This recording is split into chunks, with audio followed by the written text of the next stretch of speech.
வணக்கம் சார். வணக்கம் சிம்மன். 17 நாளைக்கு முன்னாடி தான் பாரதி ராஜா அவர்கள் வந்து காலமானார்.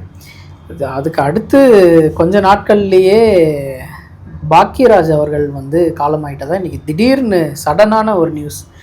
ஒரு 5-6 நாளைக்கு முன்னாடி கூட அவர் ஏதோ ஒரு ஃபங்க்ஷனுக்கோ எங்கேயோ போயிருந்த மாதிரி தான் வீடியோ பார்த்த மாதிரி இருக்குது. சடனாக இறந்துட்டார். அவரை பற்றிய ஒரு சில நினைவுகள் சார். உண்மைதான் அது. ஏன்னா நீங்கள் சொன்ன மாதிரி 17 நாள்லாம் ஆகுது இயக்குனர் இமயம் பாரதிராஜா அவர்கள் காலமாகி. அதுவே ஒரு பெரிய இழப்பு. அவராது ஒரு உடல்நல குறைவில் இருந்தார்.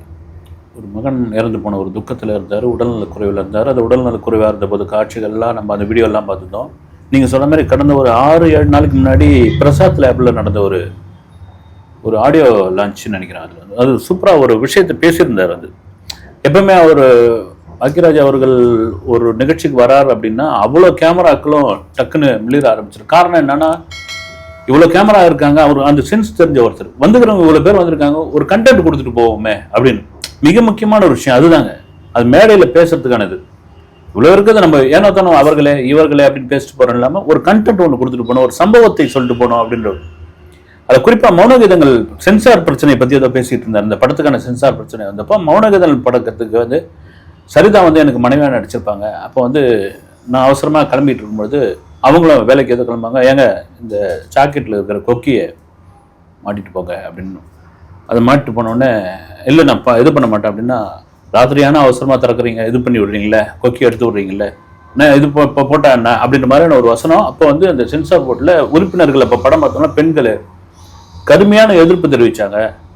இதெல்லாம் நம்ம ஒரு புருஷன் பொண்டாட்டிக்குள்ள நடக்கிற விஷயம் தானே. நான் ஒன்றும் ரொம்ப இதுவாலாம் சொல்லலையே. சாதாரணமாக அந்த டைலாக் இன்னும் கூட ஒரு ஆர்ட்ஸாக கூட இருக்காது, ரொம்ப இதுவாக இருக்கும். அதை சொன்னதை மறந்துட்டேன் நான் அப்படின்னு ஒத்துக்கவே இல்லை. எடுத்து தான் அவன் அந்த காட்சியை அப்படின் போது நான் வாதாடி, நான் ஒரு கணவன் மனைவிக்குள்ள என்ன பிரச்சனை, அந்த பிரச்சனை அதுதான். ஒரு ஜாக்கெட் கொக்கியை போட்டு போங்க அப்படின்றாங்க. அதில் போய் என்ன இருக்குது வந்து, நான் வேற அது காதலிக்கோ இல்லை வேற ஒரு பெண்ணுக்கோ இல்லை வேற ஒரு பெண் வந்து வேற இன்னொரு ஆணுக்கோ சொல்லியிருந்தா ரைட்டு அப்படின்னு அந்த நிகழ்ச்சி அவ்வளோ கலகலப்பாயிடுச்சு வந்து. அந்த அளவுக்கு ஒரு என்ன சொல்றது வந்து, அவர் திரைக்கதையில் எவ்வளோ ஷார்ப்போ அதே மாதிரி மேடையில் பேசுறப்போ அவ்வளோ இதுவான ஒரு விஷயம்.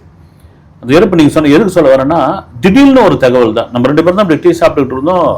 அதுக்குள்ள பார்த்தா அந்த ஃபிளாஷ் நியூஸ் வந்தோடனே ஒரு மாதிரி ஆயிடுச்சு எனக்கே வந்து. நான் ஒரு சினிமா பத்திரிகையாளராக அவர் வந்து பேட்டி இல்லாமல் பலமுறை சந்திச்சிருக்கிறேன், பேட்டிக்காக சந்திச்சிருக்கிறேன். ஒரு பேட்டியை பார்த்தீங்கன்னா அந்த கேள்வி எப்படி கொண்டு கேட்கறது, அந்த பேட்டியை எப்படி மாத்துறதுன்ற ஒரு வித்தை தெரிஞ்சு அடிப்படையில் அவர் வந்து ஒரு பத்திரிகை ஆசிரியர். பாக்கியான்னு ஒரு பத்திரிகை குறிப்பாக சொல்லணும் சைமன் வந்து, பாக்கியா பத்திரிகை அந்த 90 காலகட்டங்களில் வந்த பொழுது ஆனந்தமிட குமுதத்துக்கே வந்து டஃப் கொடுத்த ஒரு பத்திரிகை. அது சர்க்குலேஷன்ல பெரிய ரீச் வந்து.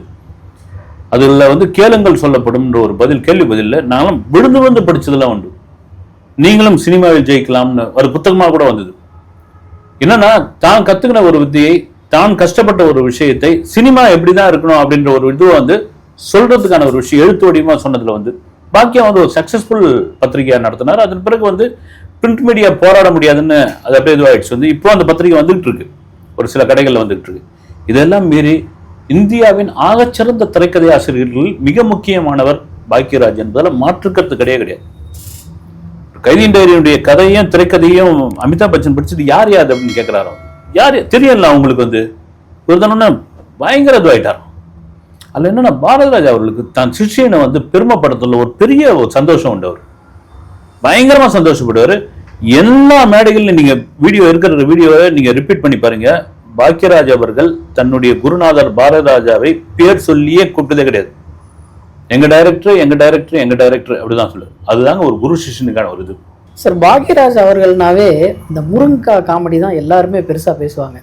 ஆனால் இந்த முருங்கா காமெடி, இந்த டபுள் மீனிங் காமெடியை தாண்டி அவர் வந்து பெண்களுக்காக நிறைய வந்து குரல் கொடுத்த ஒரு ஃபிலிம்லேயே வச்சிருக்காரு. ஏன் இவரை வந்து அந்த டபுள் மீனிங் டைரக்டர் அப்படின்ற மாதிரி இவரை ஒதுக்கிட்டாங்க? ஆக்சுவலாக என்னன்னா, உங்களுக்கு சரியான கேள்வி வந்து, உங்களுக்கு வந்து இப்போ பெண்களுக்கான ஒரு டைரக்டர் அப்படின்னா, பெண் சமுதாயமே எழுந்துரு, பெண்களுக்கான விடுதலையை பெற்றுக்கொடு, பின்னே நீ அடிமைப்படுத்தாதே அப்படின்னா ஒருத்தனும் கேட்க மாட்டா பயா அப்படின்வான். இதுல வந்து ஒரு கமர்ஷியல் பண்ணும், இது எப்படி மக்களுக்காக சுகர் கோட்டட் தான் எப்படி கொண்டு போகணுன்ற ஒரு வித்தை தெரிந்த ஒரு அருமையான ஒரு கேள்வி. நீங்க சின்ன வீடுன்னு ஒரு படம் பார்த்தா, உண்மையா சொல்லணும்னு நம்ம ஊர் பகுதியில் சொல்ற மாதிரி ஒரு கூத்தியார் வச்சுக்கிற கதைப்பா அப்படின்வாங்க. அதுக்குள்ள இருக்கிற உன் மனைவி எப்படி இயங்கிக்கிட்டு இருக்கா, நீ அங்க போற, நீ எவ்வளவு அசிங்கப்படுற, உன் மனைவிக்கு எப்படிக்காக காத்துக்க, உன் மனைவி சார்ந்த உன் மாமனார் உன் மேல எவ்வளவு அன்பு வச்சிருக்காங்க, இந்த ஃபேமிலி எப்படி இருக்கும், உங்க அம்மா எப்படி நம்புறா, இதை வந்து பிரமாதமான ஒரு விஷயமா சொன்னது. நீங்க சொல்ற மாதிரி முந்தான முடிச்சுதான் அது முரண்கான ஒரு சமாச்சாரமே தவிர அதை வந்து அந்த காலகட்டங்களில் பெண்கள் ரசிச்சாங்க, உளவியல் ரீதியாக அவங்களுக்கு வந்து ரசிச்சாங்க இந்த காலகட்டங்கள். இன்னைக்கு எவ்வளோ இதுவெல்லாம் சோசியல் மீடியாக்கள்லாம் அது இல்லாத காலகட்டம், தவறா ஒன்று சொல்ல, அதை சென்ஸை புரிஞ்ச ஒரு நபர் வந்து. அதே போல என் காதலி உனக்கு மனைவி ஆகிடலாங்க, உங்க மனைவி என் காதலி ஆக முடியாதுங்கன்னு ஒரே ஒரு லைன் தான். அந்த 7 நாட்கள் ஒரு படம், ஒரு பாலக்காட்டு மாதவன் அவரே நடிச்சிருப்பாரு. இப்படிலாம் கூட எங்க மணிரத்னம் வந்து ஒரு இன்டர்வியூ கொடுக்குறாரு, நீங்க டைரக்டர் ஆனதுக்கு என்ன காரணம் அப்படின்னா, சினிமாவில் அவங்க அப்பா சினிமாவில் இருந்தவர், சினிமாவில் நீங்க டைரக்டரா உங்களை மாத்தின படம் எது அப்படின்னு கேட்கறாங்க. அவர் நிச்சயமா ஹாலிவுட் படங்கள் ஏதோ ஒரு படங்கள், நான் உட்பட அந்த பேட்டி 10 சொல்லுவான்னு பார்த்தா அந்த 7 நாட்கள்ன்றாரு. அது மாதிரியான ஒரு திரைக்கதை படத்தை ஆகச்சிறந்த திரைக்கதை படத்தை வேற எதுவும் நீங்க பார்க்க முடியாது. இன்ஸ்டியூட் பசங்களுக்குலாம் அதை என் அசிஸ்டன்ட்லாம் அதை நான் ரெஃபர் பண்ணுவேன் அப்படின்ற மணிரத்னம் பாருங்க. நம்ம நினைச்சிட்டு இருக்கோம் அவர் பார்த்தீங்கன்னா ஒரு நாக்கு நிலையில ஆங்கிலம் பேசக்கூடியவர், ஆங்கில திரைப்படங்கள் தான் பார்ப்பார் அவரு அப்படின்னு நினைச்சிருக்கும் போது அவர் பாக்கியராஜ் படத்தை சொல்றாருன்னா இதுதான். நீ ஒரே ஒரு லைனை ஒரு 2.5 மணி நேரம் ஒரு படமா ஆடியன்ஸ் அவங்க உட்கார வைக்கிறீங்கன்னா அதுதான் திரைக்கதை.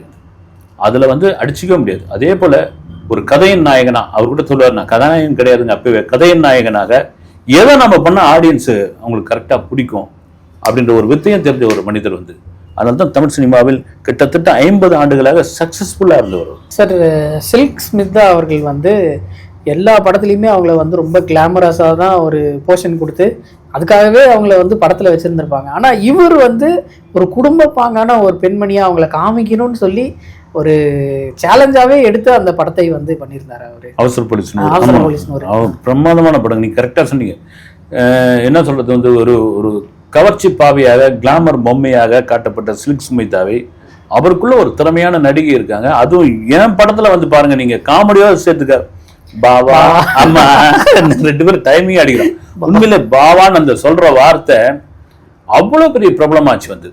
பாவான்னு சொல்ற வார்த்தை என்னன்னா, நீங்க நீங்க இதுவா நீங்க சாதாரணமான நடிகர்கள் கூட அவர் பெரிய அளவுல பேச வச்சவர். அவர் வந்து நீங்க கே சவுந்தர்னு ஒரு நடிகர் இருந்தார், அவர் ஆகட்டும். அப்புறம் வந்து எர்க்லஸ் தங்கவேல்னு ஒருத்தருக்கு ஒரு வாய்ப்பு கொடுத்தாரு. இன்னொருத்தர் வந்து ஒரு பேர் மறந்துட்டேன், நம்ம இவர் யூடியூபர் பைல்வான் ரங்கநாதன் முந்தான முடிச்சுல ஒரு வைத்தியர் கேரக்டர்ல பண்ணியிருப்பாரு. அவர் ரொம்ப பாக்யராஜ் அவர்கள் மீது ஒரு பெரிய மதிப்பு உண்டு. அவரும் டைரக்டர் தான் கூப்பிடுவார், பாக்யராஜ் சார் அப்படின்னு வருது.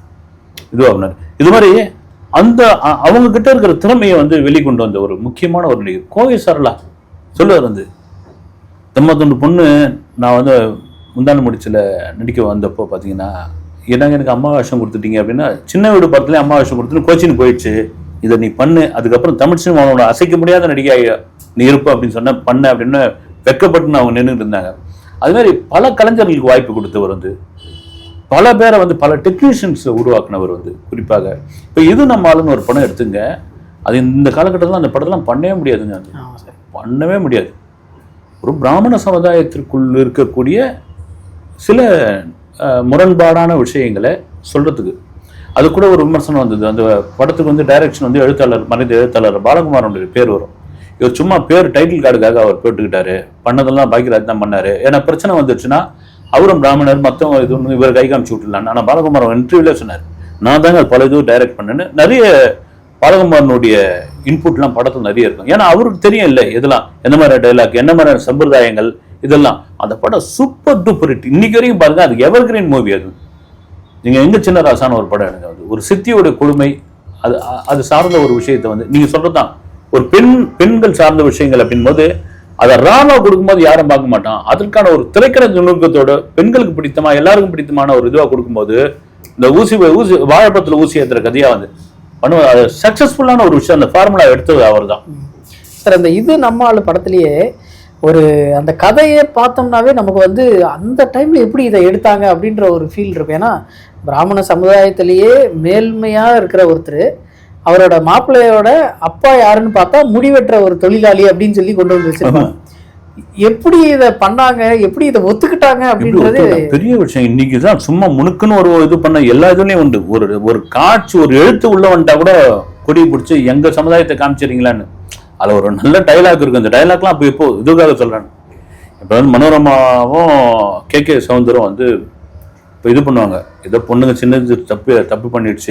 அவள் யார், இவங்க சோமேஜல், சங்கராபரணம் சோமேஜல் தான் சோபனாவுடைய அப்பா. அவங்க கிட்ட, அவங்க ஒய்ஃபு கிட்ட வந்து பேசுவாங்க. பேசின பிறகு எல்லாரும் ரைட்டுங்க, சின்ன தீர்ஸுங்க சேர்த்துல இல்லை அவர் தான் முடிவு பண்ணோம் அப்படின்ட்டு. நீங்கள் என்னன்னா ஒரு 10 நாளைக்கு ஐயரை கொஞ்சம் அப்படி தள்ளி படுக்க வச்சிருங்க பார்த்தீங்களா அப்படின்னு உடனே அவங்க அப்படியே சிரிச்சுட்டு, இல்லை நாங்கள் வந்து ஒன்றா சேர்த்து ஒரு 10 வருஷம் ஆகுது அப்படின்னு. நம்ம வீட்டில் தினம் தினம் தீபாவளி தான் அப்படின்ற இடத்துல தியேட்டரு, அவரு தான் பாலகுமாரனுடைய இதுதான் தியேட்டரு அப்ளாஸ் அடிக்கும் வந்து. ஆனால் அந்த மாதிரி டைலாக்லாம் இப்போ வைக்கவே முடியாது. அப்போ யாரும் அதை பார்க்கலைங்க வந்து. ஒரு ஜாதி மதம் இது அப்பெல்லாம் திரைப்படமாக பார்த்தாங்க. எப்போ இந்த ஒரு 2-3 கோஷிங்கெல்லாம் உள்ள இறங்கிச்சிங்களோ அதுலேருந்து பார்த்தீங்கன்னா ஐயோ இதுவாகி போச்சு. அதெல்லாம் உண்மையிலேயே பெரிய ஒரு என்ன சொல்றது, ஒரு நவீன ஒரு சீர்திருத்தவாதின்னு கூட சொல்லலாம் வந்து பாக்கியராஜ் அவர்களை. சார், பாக்கியராஜ் அவர்களுடைய ரசிகர்கள் அப்படின்னு சொல்லி பார்த்தோம்னா ஒரு ஆக்டருக்குமே ஒரு குறிப்பிட்ட அளவு ரசிகர்கள் இருப்பாங்க. ஒரு சிலர் அவர் சொன்னா பண்ணுவாங்க, ஒரு சிலர் வந்து அவருக்காகவே எல்லாத்தையும் பண்ண நினைப்பாங்க. ஆனால் அவருடைய ஒரு குறிப்பிட்ட ரசிகர் ஒரு படத்தையே ப்ரொடியூஸ் பண்ணுற அளவுக்கு போயிருக்காரு. படத்தை ப்ரொடியூஸ் பண்ணதா சொல்கிறாங்களே சார், அது உண்மையா? உண்மைதான். அது அவர் வந்து துபாய் தொழிலதிபரும் திரைப்பட தயாரிப்பாளருமான கண்ணன் ரவி அவர்கள். ராவணக்கோட்டைன்னு ஒரு படம் வந்ததுங்களா, சாந்தனு. ஆமாம், சாந்தனு வச்சு யார் படம் பண்ணுறாரு, நாங்களாம் கூட போயிருந்தோம் அந்த படத்தினுடைய ஆடியோ லான்ச்சுக்கு வந்து. ஆக்சுவலாக என்னென்னா, அவர் திட்டக்குடியை சேர்ந்தவர். திட்டக்குடியில் அவர் படிச்சுக்கிட்டு இருந்த காலத்தில் பாக்கியராஜோட மிக தீவிர ரசிகர், மிகப்பெரிய தீவிர ரசிகர், ஃபேன்ஸ் உண்டப்போ. அப்போ என்ன பிடிச்சி இவர் லவ் மேரேஜ் ஏதோ பண்ணியிருக்காரு பொழுது அது போலீஸ் ஸ்டேஷனில் கம்ப்ளைண்ட் ஆகி ஒரு கூட்டு போயிட்டாங்க.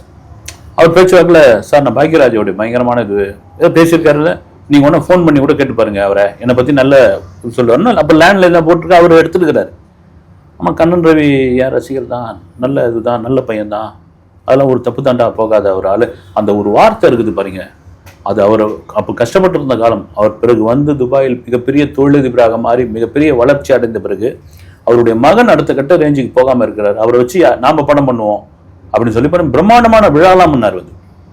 அவரை பாக்கியராஜ் இது ஃபேமிலி ஃப்ரெண்டு, அந்த மேடையிலே கூட சொல்லியிருப்பாங்க வந்து, எப்போ வேணாலும் வருவாங்க போவாங்க, நம்ம துபாய்க்கு இது பண்ணுவாங்க, அந்த அளவுக்கு நான் ஃபேமிலி ஃப்ரெண்டு, அவங்க ஃபேமிலி ஃப்ரெண்டுன்னு. அது ஒரு பெரிய இது வேணும் வந்து. இது பாக்கியராஜ் அவர்களுக்கு கூட இப்போ பாரதிராஜா அவருக்கு ஒரு மன வருத்தம் இருந்தது தெரியுங்களா.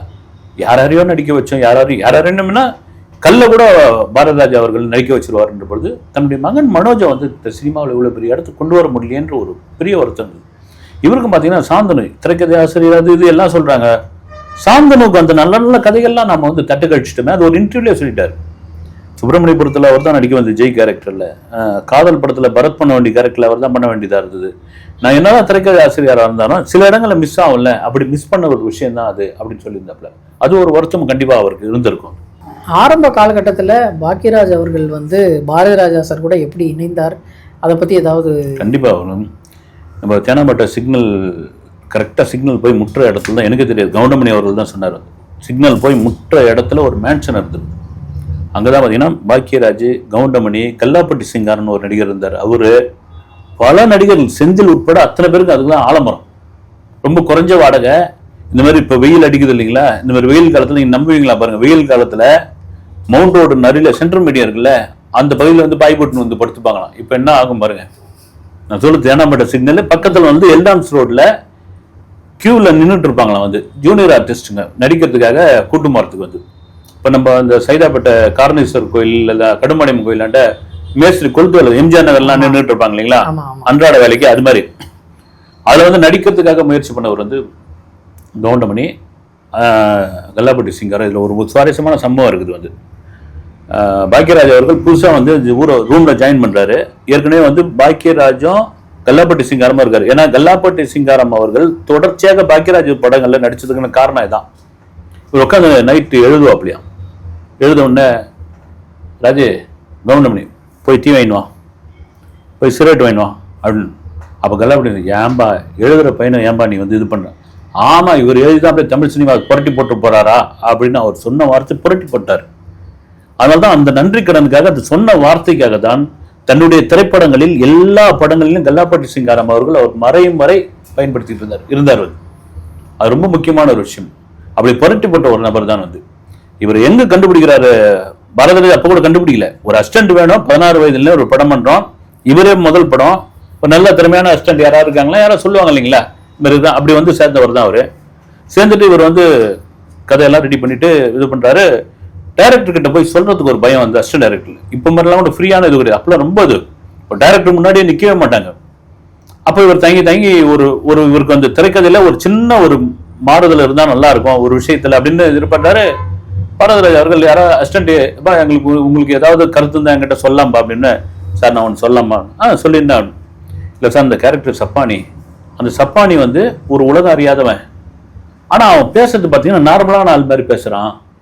அவன் கோணம் தான் கட்டிக்கிட்டு இருக்கான், மூக்கு ஓடிக்கிட்டு இருக்கான் அப்படின்னு. என்ன எப்படியா பேசிக்காம அப்படின்னா, அப்போ வந்து மாடுலேஷன், அதான் மாடு வளர்த்துது, கோழி இழுத்து பேசுறேன். ஓ சூப்பரியா, இந்த கமல் கிட்ட எப்படியா போய் சொல்றது அப்படின்னு சொல்றதுக்கு பயம் வந்து. கமல் அப்போ பெரிய ஆர்டிஸ்ட், எப்படி ஆனோன்னா அவர் கோமங்கள்லாம் கட்டின்னு வந்து நடிக்க ஆரம்பிக்கிறாரு.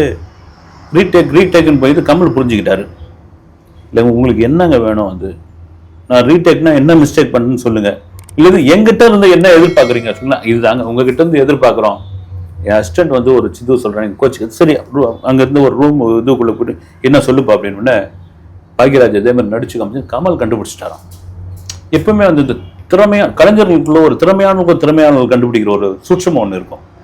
சரியான கட்டிக்காரன் அந்த ஆளுன்னு சொல்லிட்டு பாரதி சரியானது. அடுத்து பாருங்க, ரிகர்சல் போலாமான்றார். ரிகர்சல் டேக்லேயே போங்க, டேக்லேயே அடிச்சாச்சு வந்து சிகப்பு ரோஜாக்கள். அதுக்கப்புறம் அந்த படம் அடிச்சுட்டாப்புல பாக்யராஜா அவர்களுடைய பெரும்பங்கு உண்டு. சிகப்பு ரோஜாக்கள் படத்தினுடைய டிஸ்கஷன் நடந்துட்டு இருக்கு. டிஸ்கஷன்ல பாரதிராஜா அவர்களுக்கும் பாக்யராஜர்களுக்கும் ஒரு சின்ன தகராறு ஏற்படுது. தகராறுல வந்து கோச்சிக்கிட்டு வெளியே போயிடுறாரு. ஈகோ பிரச்சனை எடுத்து கழிவு போயிடுறாரு. இவர் எடுக்கிறாரு வந்து. அது ஆக்சுவலா வந்து சிகப்பு ரோஜாக்கள் வீடு வந்து நம்ம வெங்கட் நாராயண ரோட்ல தான் இருந்தது, நடேசன் பார்க் எதிர. இப்போ இடிச்சிட்டாங்க. அது வந்து அதுக்கு பேரு வந்து ரெட் ரோஸ் ஹவுஸ். அது ஷூட்டிங்க்கு வாடகைக்கு விடுவாங்க. ஒரு சேட்டோட வீடு அது. அது பேர் அதுதான். இப்போ இதுவாயிட்டு என்ன இதுன்னு தெரியல. முதல்ல ஆரம்பத்தில் அது எங்க எடுத்தாங்க அப்படின்னா பாம்குரோ ஹோட்டல் நுங்கம்பாக்கத்தில் இல்லை, அது ஆப்போசிட்ல ஒரு வீடு இருந்திருக்குது. அதுல தான் எடுத்திருக்காங்க. ஆக்சுவலா அந்த வீட்டை வேணான்னு சொன்னதே பாக்யராஜ் தான். பாக்யராஜ் கோச்சிங் போயிட்டாரு. கோச்சிங் போயிட்டோன்னு இவங்க எடுக்கிறாங்க, ஒன்றும் சரியா வரல. படத்தோடைய அசோசியேட் வந்து மனோபாலா, என்ன சார் அப்படின்னு. இல்லை ஏதோ சரியா வரலையா அப்படின்னு. ஆமா, நீங்க திறமையானவங்களாம் வெளியே அமுச்சு விட்டுருங்க, அப்புறம் எங்கேருந்து எடுக்க முடியும் அப்படின்னு. என்ன சொல்ற அப்படின்னா, இது மாதிரி பாக்யராஜோட திறமையை பத்தி சொல்றாரு. நானே கூட்டின்னு வர இருங்கன்னு சொல்லி அவர் பார்த்தீங்கன்னா அந்த மேன்ஷன்ல எழுதிட்டு இருக்காரு. கூட்டின்னு வந்து வாங்கப்பா டைரக்டர்லாம் ஒன்று கொஞ்சம் அப்பா மாதிரி அண்ணன் மாதிரி வாங்க நீங்க ஒர்க் பண்ணுங்கன்னு. அப்போ ஒரு டைலாக் இவர் தான் எழுதி விடுறாரு. கமல் வந்து படிக்கிறாராம். பாரதி யார் இந்த டைலாக் எழுதுன்னு. நீங்க எழுதி வச்சுங்க, சினிமாவில் கலக்குவான் பாருங்க அப்படின்னாராம். இதுதான் கண்டுபிடிக்குது. அப்படி உண்மையிலே கலக்கி ஒரு இயக்குனராக இருந்து ஒரு நடிகராக மாறி இவரெல்லாம் நடிக்க வந்துட்டாரான்னு சொல்லி அவங்க அசிஸ்டன்ட்டுகளை, பாரதிராஜா அசிஸ்டன்ட்டுகளே வந்து இவரெல்லாம் நடிக்க வைக்கிறீங்க, நஷ்டத்தை சம்பாதிக்க போறீங்க அப்படின்ற பொழுது ஆகச்சிறந்த ஒரு கலைஞனாக இந்த தமிழ் சினிமாவில் மின்னிய ஒருத்தர் தான். அவருடைய மரணம் ஒரு பெரிய இழப்பு தான். ரொம்ப நாளா அவருடைய படங்களை பத்தி பேசாம திடீர்னு பேசும்போது இவ்வளவு விஷயம் அவர் பண்ணியிருக்காரு அப்படின்னு நினைக்கும் போதே ரொம்ப பெருமையா இருக்கு. தமிழ் இண்டஸ்ட்ரிக்கு இந்த மாதிரி ஒரு பெரிய கதையாசிரியராக, ஒரு டைரக்டராக அவர் வந்து ஒர்க் பண்ணியிருக்காரு அப்படின்றதே ரொம்ப சந்தோஷமான ஒரு விஷயம். அப்படி இருக்கவர் வந்து இப்போது காலமாயிட்டார் அப்படின்னும் போது இப்போ இருக்க 2K கிட்ஸ்க்கும் இப்போ இருக்க ஜென்ரேஷனுக்கு அவரை பற்றி அதிகமாக தெரிஞ்சிருக்க வாய்ப்பு இல்லை. அவரை எல்லாருக்கும் சொல்கிறதுக்கான ஒரு வாய்ப்பு கிடைச்சதே பெரிய விஷயமா நினைக்கிறேன் சார். அடுத்த வீடியோவில் சந்திப்போம் சார். நன்றி.